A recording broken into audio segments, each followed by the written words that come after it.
किसी सूरत इम्पोर्टेड हुकूमत को तस्लीम नहीं करूँगा। इमरान खान का सरगोधा में वुकला कन्वेंशन से खिताब के दौरान अहम पैगाम। इमरान खान का कहना था कि सलाह मुतासरीन की मदद हुकूमत से ज्यादा करूँगा, लेकिन हुकूमत में बैठे चोरों और डाकुओं का पीछा भी जारी रखूँगा। हुकूमत कहती है कि सैलाब आ गया है, इसीलिए इमरान खान खामोश होकर बैठ जाओ। साबिक वज़ीर आज़म का कहना था कि किसी सूरत इन चोर डाकुओं को तस्लीम नहीं करूंगा। ये नहीं हो सकता कि 30 साल से मुल्क लूटने वालों को पाकिस्तानी अवाम पर मुसल्लत किया जाए। अमरीकी साजिश के जरिए इम्पोर्टेड हुकूमत को मुसल्लत किया गया।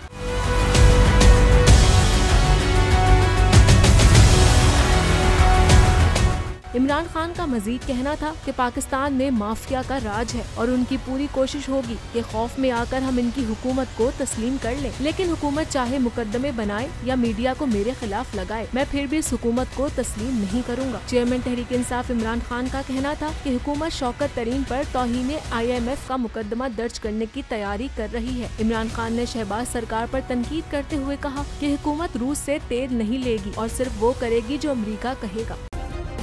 सब्सक्राइब करें और बेल दबाएं ताकि कोई खबर रह न जाए।